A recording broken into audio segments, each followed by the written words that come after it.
going to make a meridian and a baseline. We're going to start out at Fort Defiance down in Ohio. And that's where Defiance, Ohio is right now. They have a fort there. Had a survey through, and I said, want the survey through to come right straight north through up the center of Michigan. Let's put it up to something like this. And let's put that meridian right on up through Michigan there. And over at Detroit, we had another fort. It's a French fort. They said to start out a little bit north of that fort, and they would put a baseline across the bottom part of Michigan. So we put that baseline across just like that. We're going to survey these townships out on that, with that grid. We're going to start out, we're going to survey into 6-mile square townships, like this, out through here. We're going to go on top of it and get some more of them. We're going to do the whole state that way. Let's say that first township is township 1 north and 1 west. 1 north and 2 west. 1 north and 3 west. Let's call it, say, according to the Michigan Meridian, and that identifies that township amongst all townships in the whole United States. That those few words, township 1 north, range 1 west, Michigan Meridian, identifies that particular township. There's no other townships like that, no matter where you go in the United States, only in the world, but in the United States where the system is working. That's Grant Township. That's where we are. And there's no other township that's got that name, that's the correct name. But we've got to divide those into sections. That's a different thing. You have a mile post, another half-mile post, and a 2-mile post, and so on, all the way around that township. This was done in 1837, I believe. I'll check this out for sure. I think in 1837, a surveyor by the name of John Hodgson came in and surveyed the boundary of Grant Township. He did some survey work on the inside of it, but it wasn't very good. So back in 1850, a surveyor by the name of William Austin Burt came in and surveyed. William Austin missed on this other side. He went back and corrected this line, setting the half-mile post all the way along.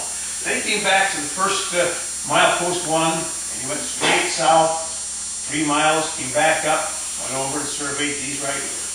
These are, they vary because of the measurements that were made, but this way it equalizes all the townships out so that he comes up with a really, look, let's get up here, comes out, when you get to the last mile, he came down and he went both ways, went east and went west. He went east, turned west, went back east. Went up this way, did the same thing, came back, and suddenly he's got that township divided into 36 1-mile square areas. Now, 4, 5, and 6. Then he dropped down 7, 8, 9, 10, 11, 12. The same way, every township in the United States is this way right here. 34, 35, and now 36. We got all 11, town 17 north, range 4 west. That's our section we're in right now. Well, as I said, they put half-mile posts in. So if you take this half-mile post on the east side, you run a straight line right straight across the section to the west side. Then you go to the north side, run a straight line right straight south across the section to the south side. You divide it into quarters. So these were called not half-mile posts, but this was called the east quarter post, the north quarter post, west quarter post, and the south quarter post. That's another northeast 1 quarter of section 11. Let's get that up here. The northeast 1 quarter, this is exactly how it would get up here in the deed, of section 11, a township, abbreviated with a township 17 north, range 4 west,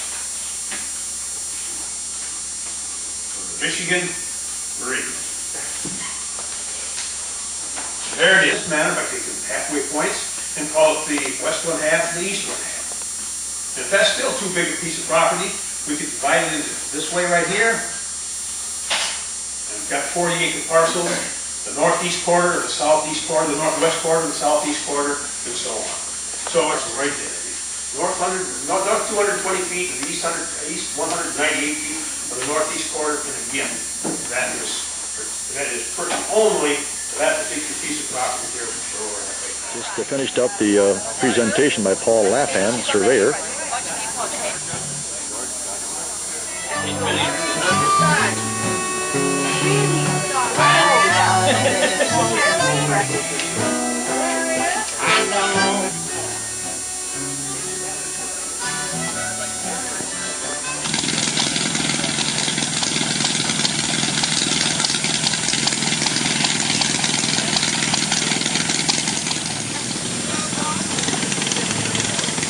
Wave.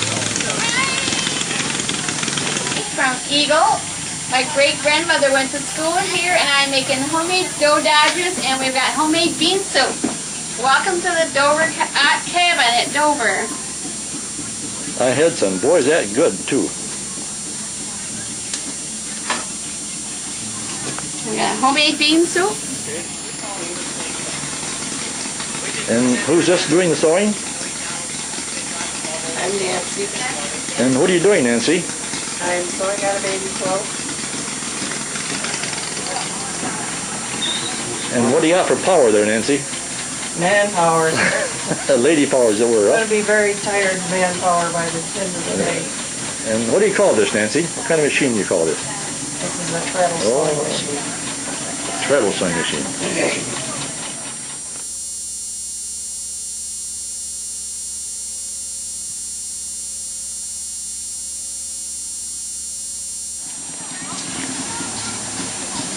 You didn't bring any borax, did you?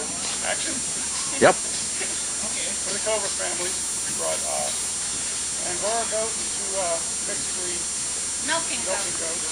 Not just next year's milking goat, a couple chicken. And the other that you might have seen already. The victim chicken. The victim. These are bird rights.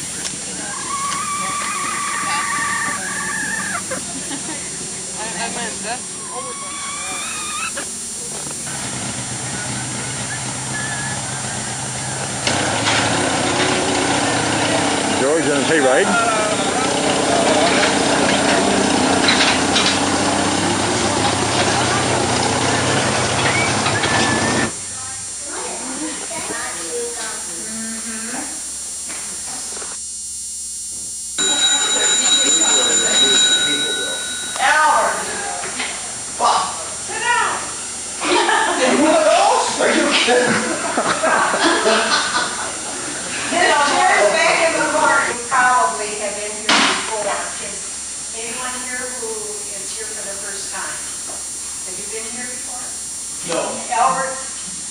I live too far away. Yeah, not far away enough. He's my brother-in-law, so that's the reason I talk that way. No, I'm her brother-in-law. Oh. Not mine.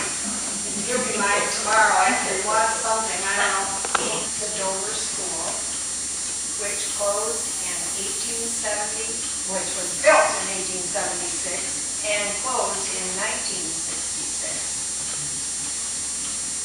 And there's been a few changes since it was built. I understand that at one time, all of the desks faced the front door. So you just reverse of what it is now. And it has always consisted of one teacher and 8 grades plus kindergarten. A lot of the students that come to the school can't imagine having one teacher. And when the 2 grades that were at the table was excused, they would come over and sit down in 2 more grades, or depending on how many children were in one grade. Sometimes we only had a couple 2nd graders, maybe 3 3rd graders. It just depended on the size of the class. But the teacher was always available for individual, unless you asked permission.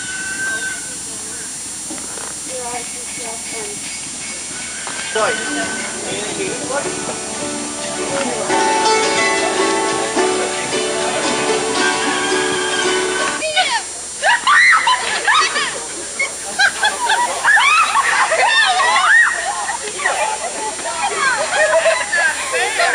my God! Bernie, you should be in the back.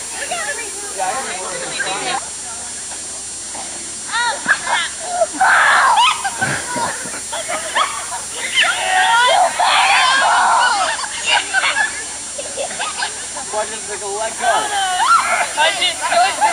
Go.